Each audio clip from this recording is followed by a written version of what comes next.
Today's episode is sponsored by our friends at Famous Faces and Funnies, located in Melbourne, Florida. Hey, why don't you try to tap into the Florida market on back issues, action figures, and games?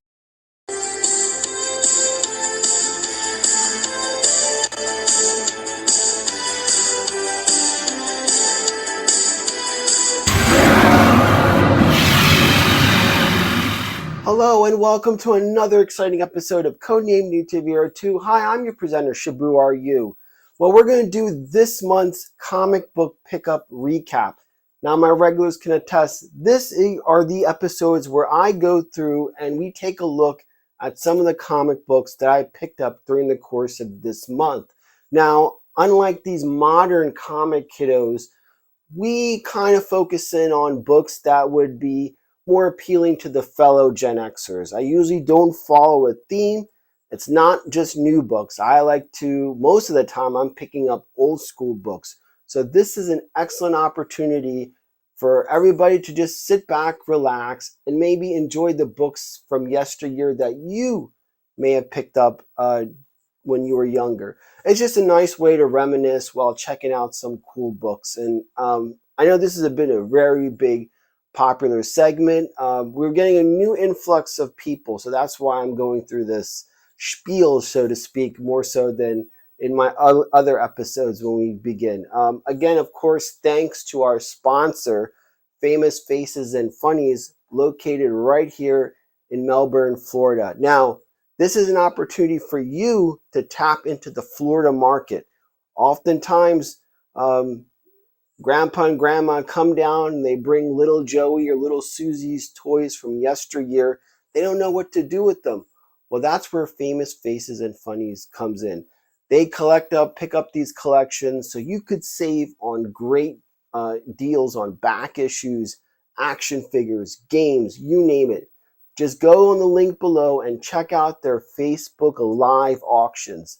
And I know a lot of my regulars have benefited from this. And it's kind of cool when you guys share your pickups with me. I get a big kick out of it because I like to see, that's part of being a collector or collecting things. It's not just your shit. It's other people's stuff as well.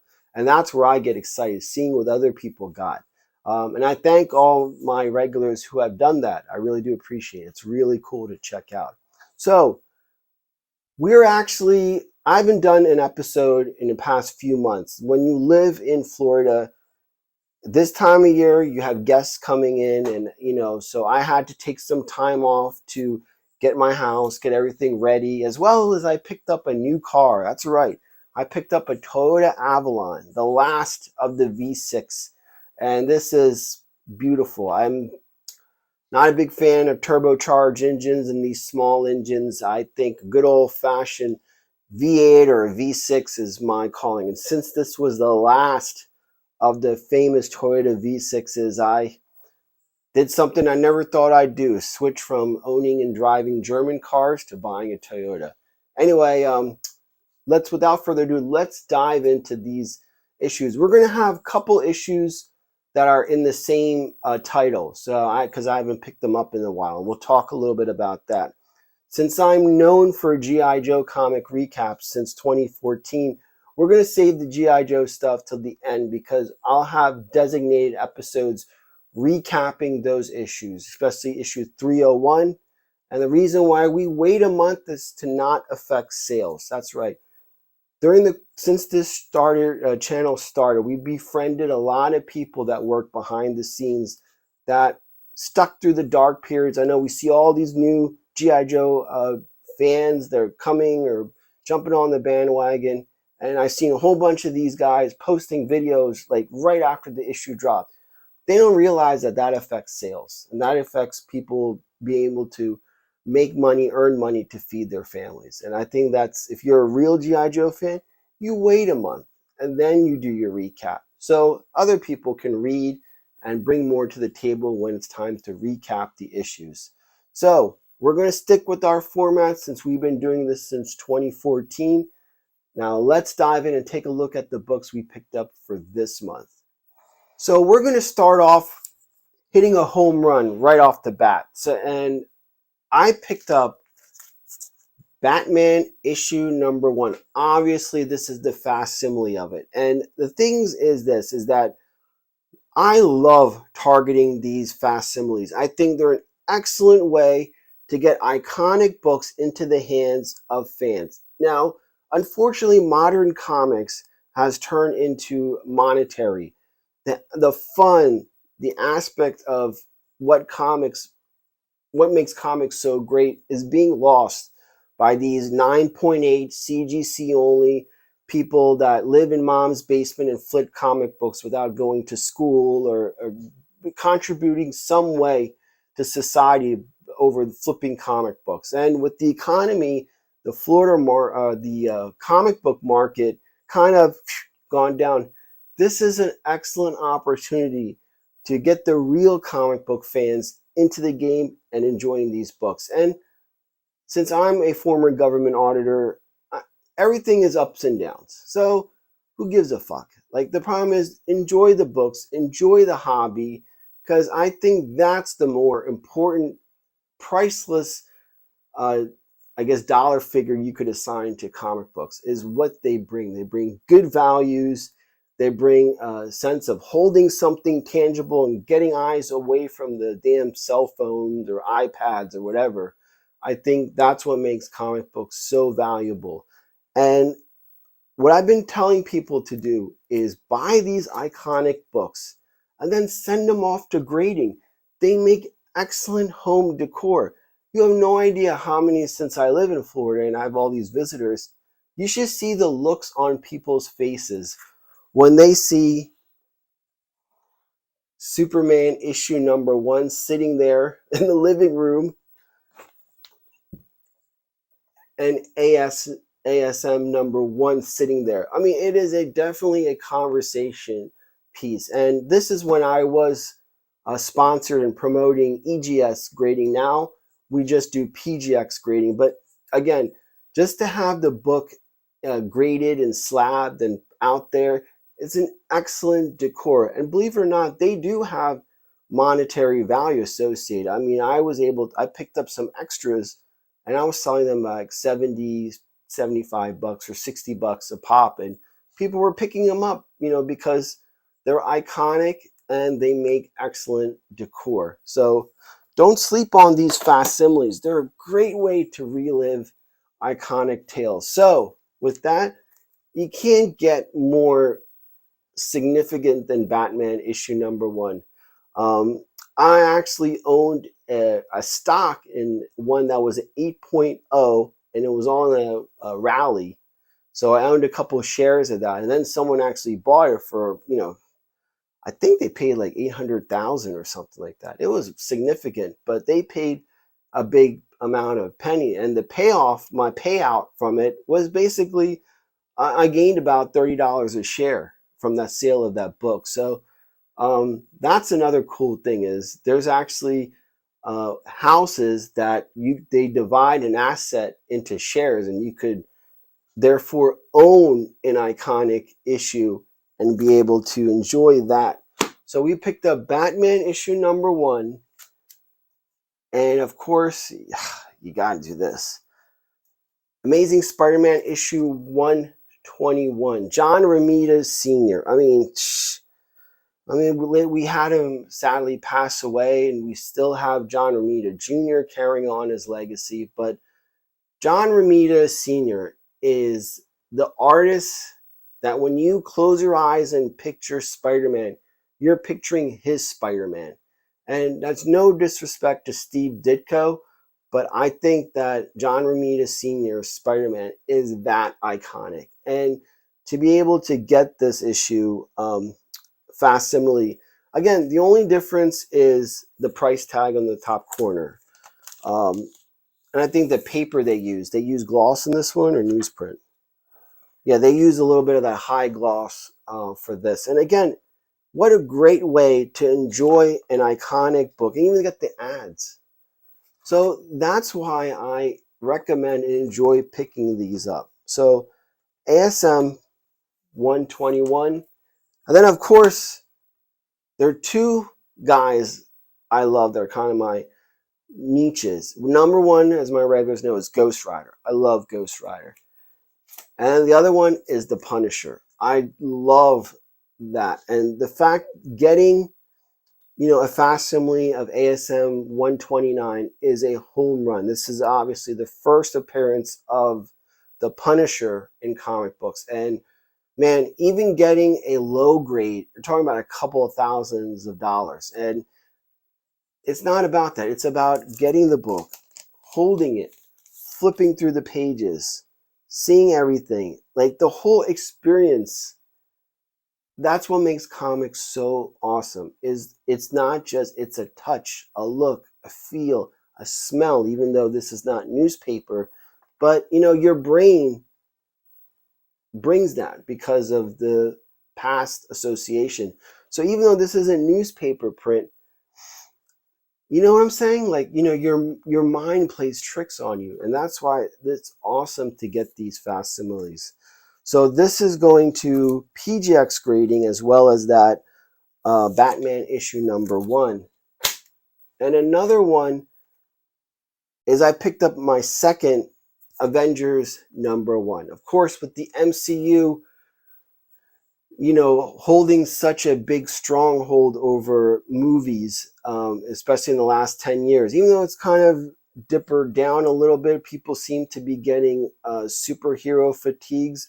And that's a combination between COVID, this Marvel Phase 5 or 4, whatever the fuck it is, but it hasn't been good as the Infinity War saga. So getting this book, again, I'm going to get it graded and it'll be a decor piece. It's another conversation piece when you have it on display.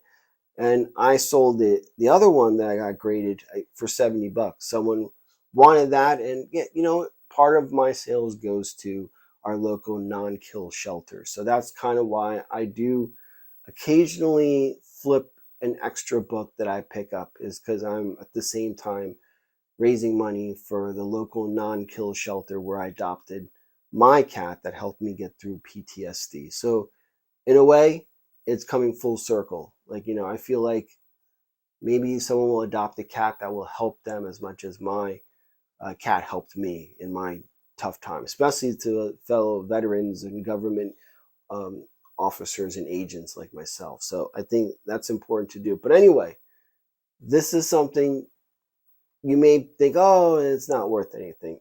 You're missing the point then. Pick this up. Enjoy it. Because these books are what made comic books what they are today. And you can't not see that. They're that important. So getting them and enjoying them once again. And, when I have a cousin or a nephew come over, definitely want them to, because I want to pass this on to another generation.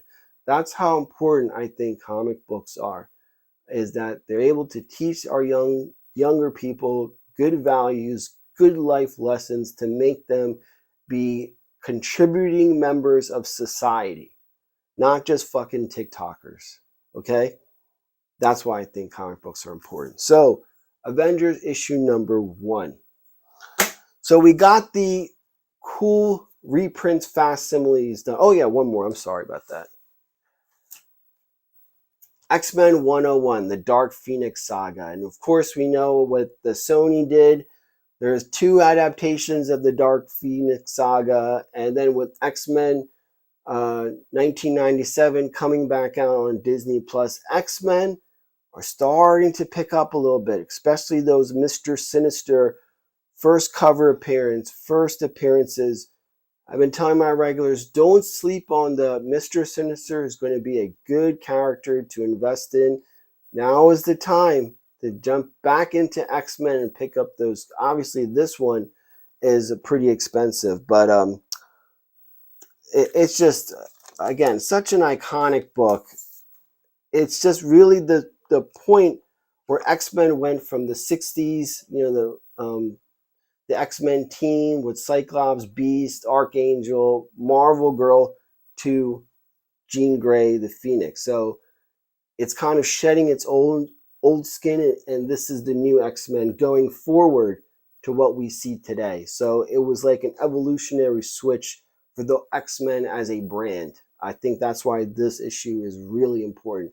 So X-Men 101 facsimile, another reprint, reissue facsimile that I think you should be picking up and enjoying. So now that does it for our facsimile reprint segment of this channel. And we're going to keep on hitting home runs.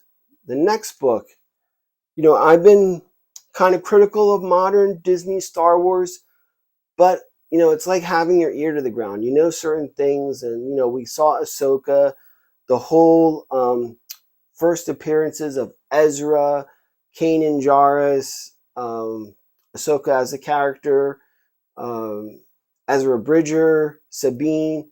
I mean, that whole comic series that they were first appearing skyrocketed. And it seems like with David Filoni now being the chief officer over at Lucasfilms, that those characters are going to be even more fleshed out. So that's why I picked up this key first appearance in modern Star Wars. Of course, as a Gen Xer, Star Wars ended with Return of the Jedi to me. And I would, the prequels, I accept the prequels, kind of the whole sequel trilogy of Darth, what's her name, Daisy Ridley and all that stuff, Palpatine coming back from the dead, and freaking Luke Skywalker being an angry hermit. I mean, those are just sins and, heartbreak for me as a Gen Xer. But again, Star Wars is like a drug. You think you could get off it, but you find yourself coming right back to it. And that's okay. But it's just being smart about it now. So this first appearance is huge. And I've been looking for this book for quite a while. And during the comic book boom, prices for a raw copy over $300. But now with the decline, we have things much more affordable. And thanks again to Famous Faces and Funnies, because they set this book aside for me to pick up, and versus selling it at an auction, which I'm sure they would have gotten a lot more. But, since they're good friends and since they are sponsors, they put this book aside. So I'm talking about the first appearance of Dr. Aphra. Now, a lot of Gen Xers are like, who the fuck is this? But Dr. Aphra is kind of like Darth Vader's minion. Like, she knows she's on borrowed time, and she knows that Darth Vader is going to snap her neck any minute. But she goes out and does his bidding, essentially, to prolong that. And at the same time, she is kind of doing good and other stuff along the way behind Vader's back. She's a really interesting character, and I think a true successor to Han Solo's, smuggler with an edge type of hero vibe than this Poe Dameron or what have you. So the modern fans are foaming at the bits to get Dr. Aphra on the small and big screen. And it looks like Disney is going to do that.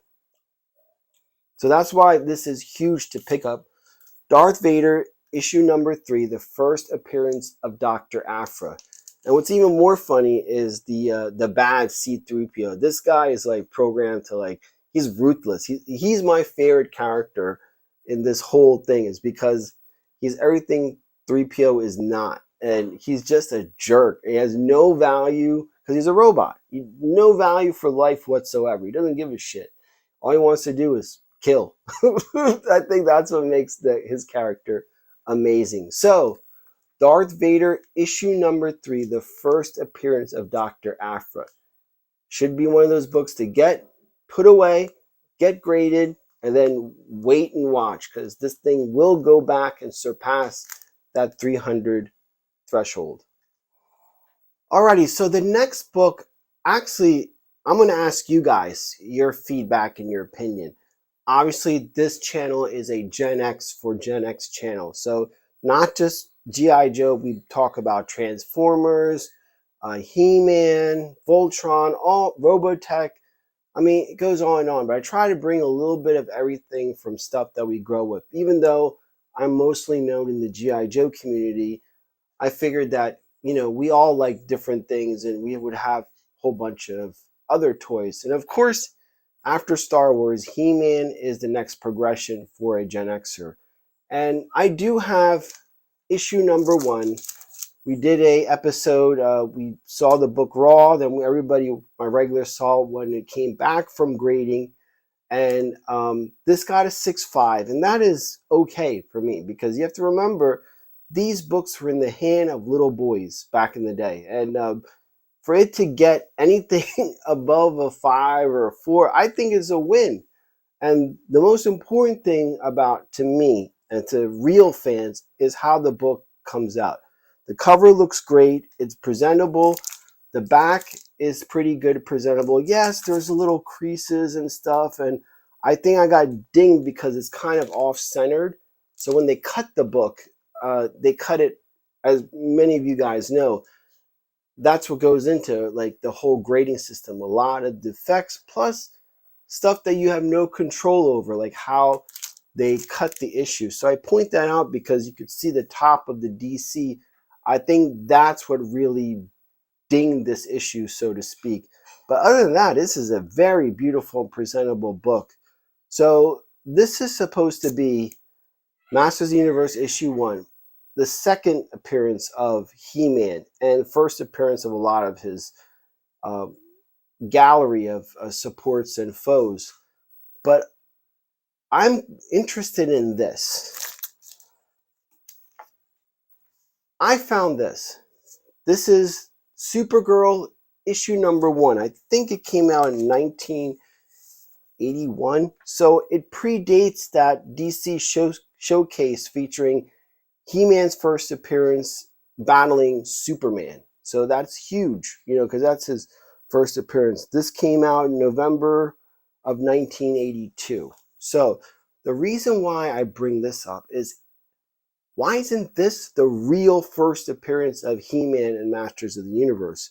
Because it has a special, extra free 16-page comic preview of Masters in the Universe. So this came out first.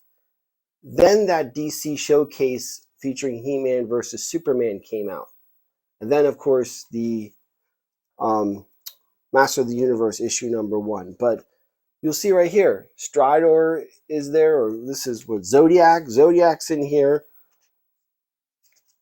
And then it has Superman. So how Superman wound up in Eternia. So this is his actual, going by what everybody says, this is his actual first appearance. So I think it's about a matter of time before, I guess, the comic gods, or what's it called? Not Key Collector, but I forgot that comic book.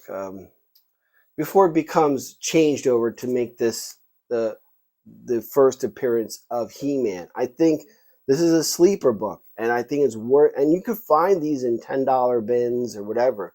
But there's a lot of significance behind this issue that I think that is going to change with He-Man's resurfacing. We know that the Kevin Smith thing on Netflix didn't really pan out. There was a live action that's supposed to be on, I think it's Amazon Prime, that kind of fizzled out. But in the background, there's a lot of push, especially with the success of the re-release of Masters of the Universe Origins. So we see that He-Man is actually, unlike G.I. Joe, is attracting younger people into this franchise. So I think this is a good issue to pick up and put away to see what ruling eventually trickles down. Because I really do think that this is his actual first appearance versus that DC showcase. So food for thought, what do you guys think? Do you guys think that it's worthwhile, considering that this one came out before that, and then of course before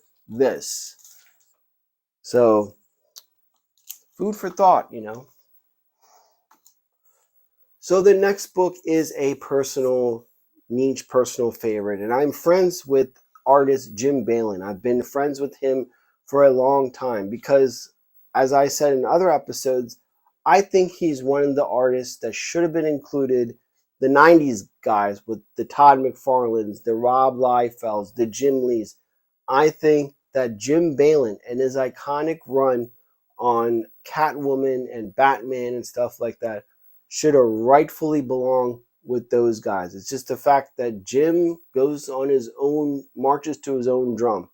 He wasn't a corporate kiss-up. He wasn't even interested in playing the game. So he bounced and started his own thing. He didn't want to be told what to do. And I respect him for that. He had his own vision and he wasn't going to compromise for that. So what can be more American than that? So one of the books I read on a regular basis is Jim Balent's Tarot, Witch of the Black Rose, which has a stigma to it, but that's okay. I'm an adult. You're an adult. I don't see any issue with it, but it is,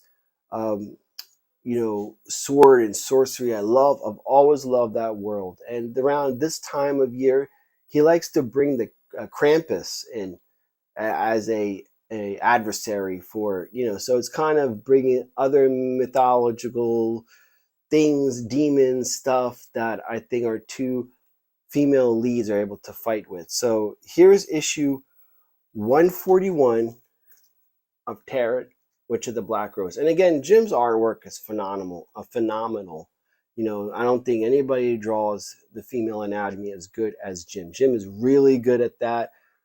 And he, I guess, emphasizes certain parts better than others. But hey, it's fun. That's what it is. It's nothing more than that. I mean, look at this cover for issue 142. That's Raven Hex. And again, Jim, the way he draws is absolutely amazing. And it's art, so that's why I look at it and I love it. I appreciate it. The stories are also good, if you like sword and sorcery. So I've been reading Tarot, Witch of the Black Rose since 2014. I don't miss an issue. It's one of my things. And I know a lot of people have also jumped in and enjoyed this book. It's meant for the mature adult that grew up loving Catwoman and such characters like that. I think this is excellent. Stories are good, and I'm so happy with this. On a side note, I'm trying to get Jim to help out with our good friends at Simple Tricks and Nonsense. Their page will be on the bottom. So our good friend Rebecca is being transformed into a new superhero called Sith Crush. So she's going to be an 80s type of humanoid, which goes and fights crimes in a kind of a Tron type of world. And I think I might be written in there as one of the, the cast of characters that, befriends Sith Crush and helps her during her capers. So check that out. Look at their Instagram, and you'll be happy that you do. It'll lead you to another channel, another page, so you could see some concepts for Sith Crush that Rebecca does, and she does a phenomenal job. Very big artistic value into that. Again, if you look at this and what Rebecca and Simple Tricks Newt does, right down the same alley. It's going to be phenomenal. I am supporting it 110%. So check them out.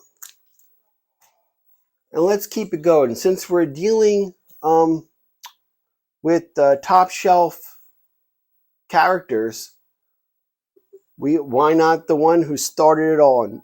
My favorite, Elvira.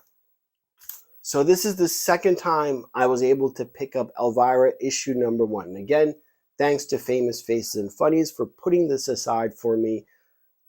Elvira's first appearance has been kind of going below the radar. I mean, she is a pop culture icon.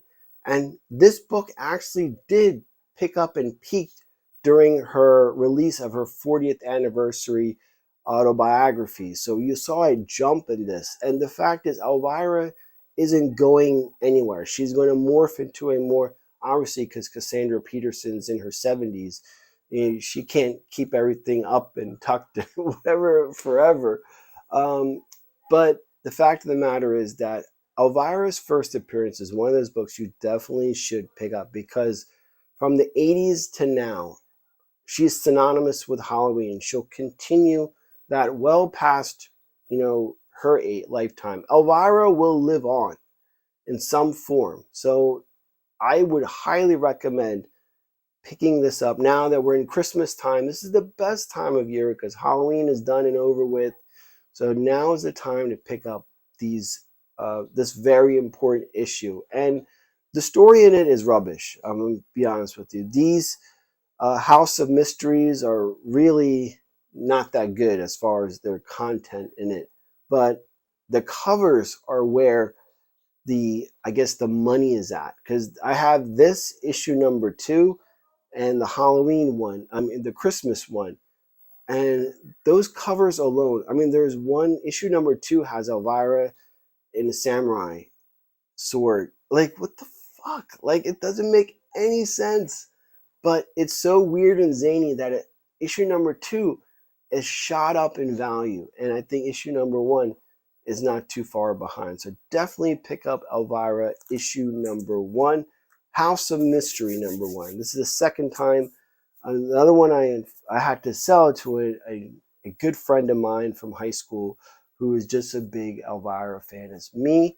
So I decided, I didn't sell it, I gave it as a gift. So I gave an issue number 1, and I'm glad I did. So I had to pick up another copy.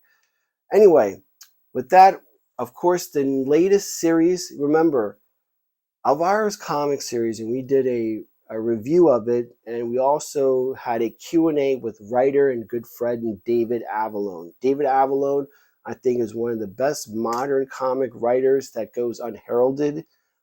He's worked with Kevin Eastman on a series, and he started writing for shows and sitcoms, but he's such a good writer that I think people need to start recognizing his immense talents. And the way he writes Elvira is like as if it was Cassandra Peterson giving the dialogue. He's so good in capturing the essence. You would honestly think that it was coming from Cassandra Peterson herself. But that's how good David Avallone is. So this is Elvira, the new series called Elvira in Monsterland, where she goes back. She's being chased by Vlad the Impaler, of all people, and she's all going back through the 80s, revisiting iconic movies. And it's kind of funny because of the copyright issue, the names she gives, like, for example, Marty McFly or, The Shining or stuff like that. Like, it's just funny how the words and characters, their references are altered to not violate copyright stuff. That's the creativity that I love. And I get a big laugh when I read these comic series. It started with Elvira, Mistress of the Dark, I think in 2018, and then she'll have like 10 issue, 5 issue, little series, and that'll conclude, and then a few months later, another story, another series will take place. So this is the latest Elvira in Monsterland. And I always pick up the photo variants. I think that's what I like to collect in these, not so much even though our good friend John Royal draws one of the covers, but I think the photo variants are what is the most appealing, because look at that, that's good stuff right there, man. Any red-blooded American will appreciate that. So that's issue number 3, and I love this cover. One of the poses. Top 5 Elvira is this one. Elvira issue number 4. This is the photo cover variant for that. Beautiful. I think that is awesome.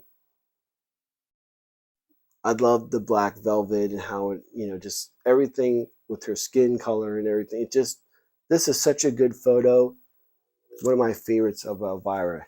And of course, issue number 5, Carving Pumpkins. Get it? And she has 2 pumpkins. Anyway, I think this is another great cover, fully capturing what this character is all about. The comedy, the cheeseball lines, everything. That's the essence of this character, and that's what I love. It's like you're 12 years old again, and farts are funny. I love that. That is hilarious. So that's the whole Elvira series up to date. Alrighty, so we're going to end this episode with, of course, this channel is known for G.I. Joe, and I see a whole bunch of these people jumping in and not fully understanding, because there's this Energon Universe, because G.I. Joe is now gone to Image Skybound. And I think a lot of these fans are jumping into issue 300 with not knowing anything about the IDW run. They're lifelong fans, but they're so confused. And I've seen some people's recaps, absolutely shit, because they have no idea what happened during issue 155 and a half all the way to issue number 300. So listening to them to try to sound like they know what they're saying is very painful, because me, you that are out there know, because we've been doing this since 2014, so we know what's going on. But before I begin, there's two important things. There's going to be the Larry Hama, G.I. Joe 301 until he retires. That universe is going to its course until Mr. Hama retires. And then there's this Energon universe that, is getting people excited, especially these modern comic fans, because a lot of these people didn't grow up with G.I. Joe like in Transformers like us. So this is going to be their gateway.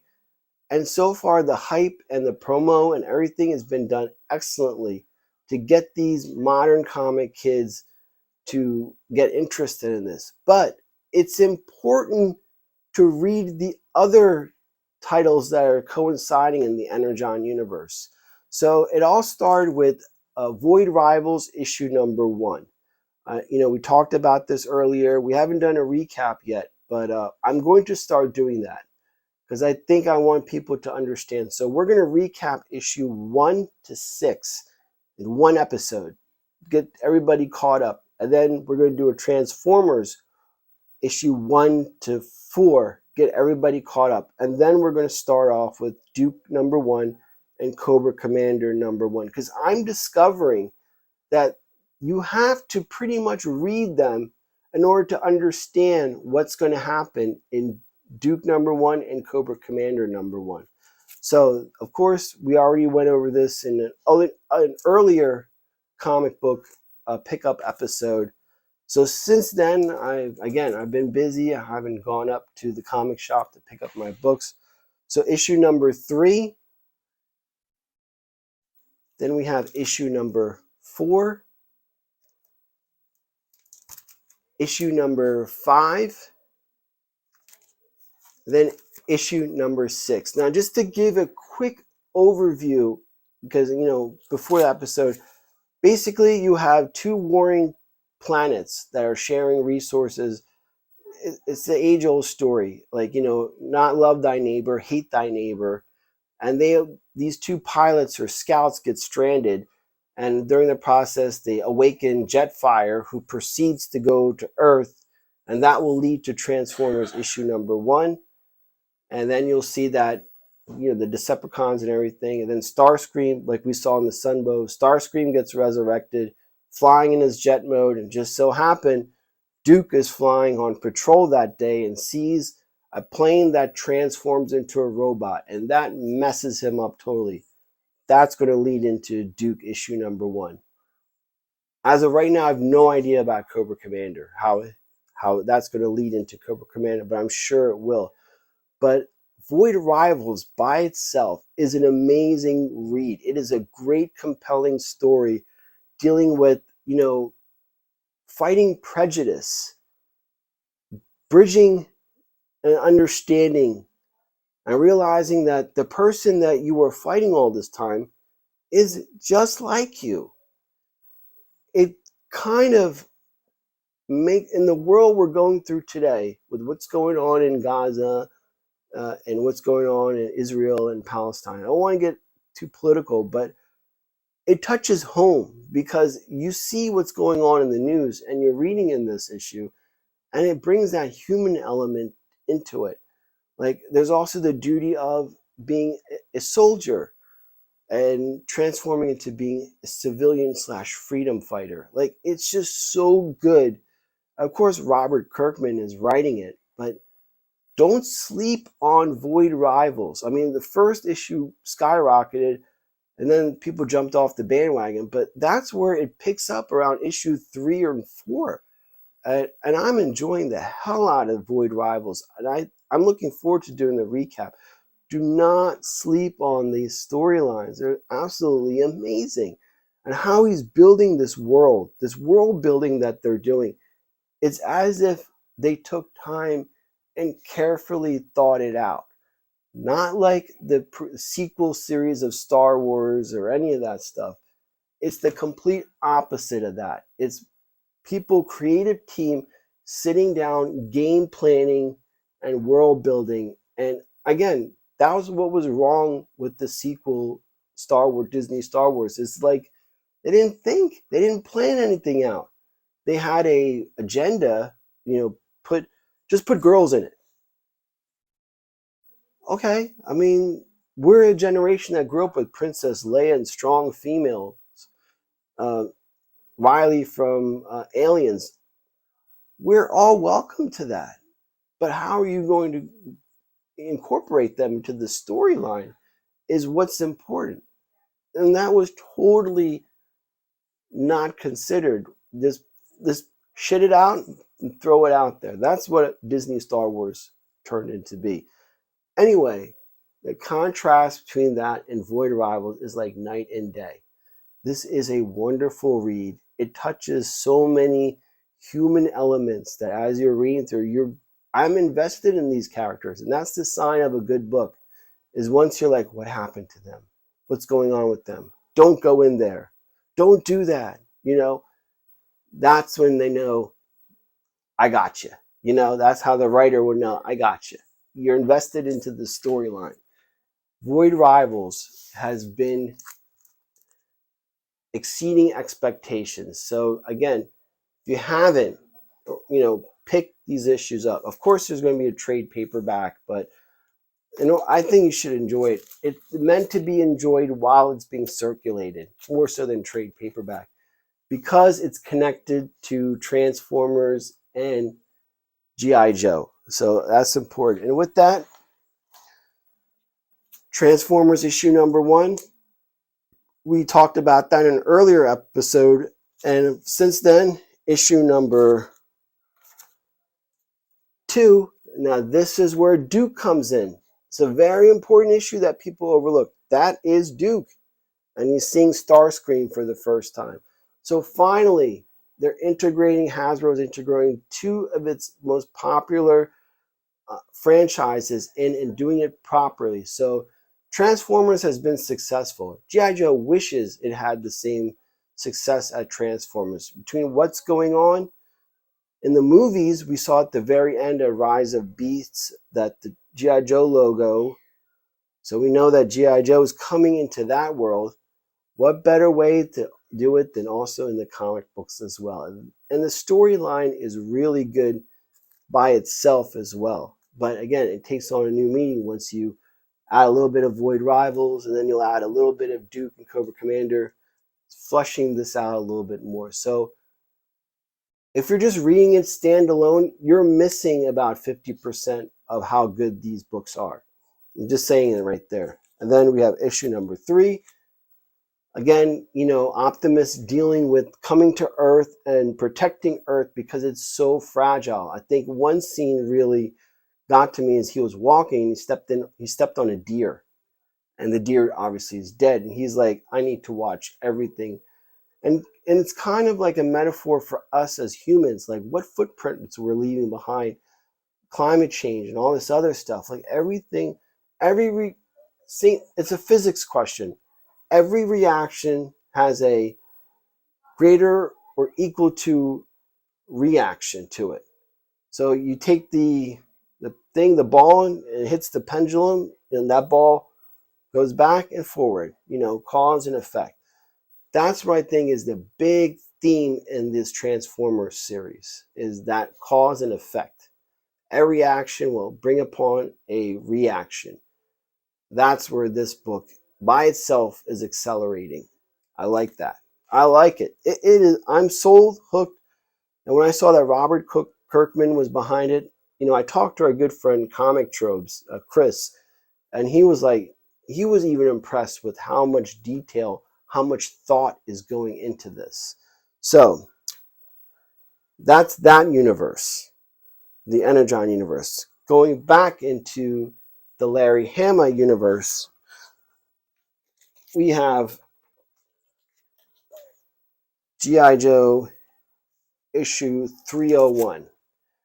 Well, again, we will recap this at the end of next week, so stay tuned for that. We will properly, unlike these other recaps that we've seen the day after the issue was released,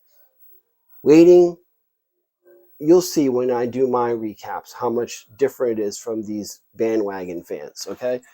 Because we've been doing this since 2014. We know who Revanch is. We know what's behind Revanch's agenda. Just like Cyber9 and the Terminator. And I try to relate things so you understand in your pop cultural world. So when I do the recap, I try to give it to you so you're able to digest it and formulate your own opinions and thoughts. That's how my narrations go. And I take great pride in that. And again, I'm a former government auditor. So when I write or when I present things, I try to present things for, I'm presenting things in a certain view, but at the same time, allowing you to use deductive and rational reason to come up with your own ideas or conclusions as we go along. So G.I. Joe issue number 301 had many, many covers, and a lot of people have been posting them. Of course, this is cover A. Back during the IDW run, it was always mostly 3. Cover A, cover B, and the RI cover, retail exclusive cover. So, of course, this being a first issue, there's been multiple covers. So I'm going to give you just the 3 ones that I liked and that are mostly available. Of course, issue cover number A, and then we had cover number, I would say AB or AA. It was just a non-colored version of that. I thought that was pretty cool. A black and white cover of cover A. That was pretty cool. And then their retail exclusive cover,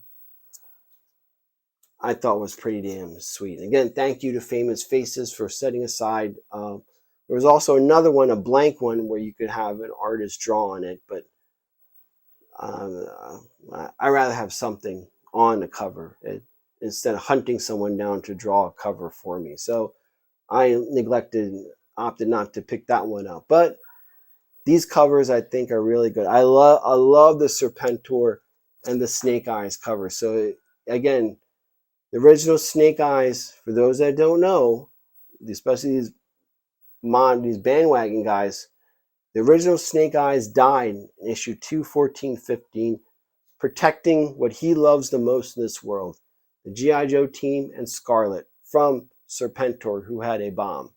So he sacrificed himself protecting everybody, and then he's been dead. So again, issue 301 continues from issue 300, where you find out that, again, going back, Dr. Venom somehow superimposed his conscious into the brainwave scanner and infected Dr. Mindbender. So Dr. Mindbender was, in essence, Dr. Venom. That was around issue number 260. And then finally he was able to extract Dr. Venom, but at the same time he found ways to improve the brainwave scanner. And he found a file. Because remember, Snake Eyes during the Marvel run was hooked up to the brainwave scanner many, many times. So his conscience, his thoughts, his memories are still in a file. So they're trying to create a new original Snake Eyes.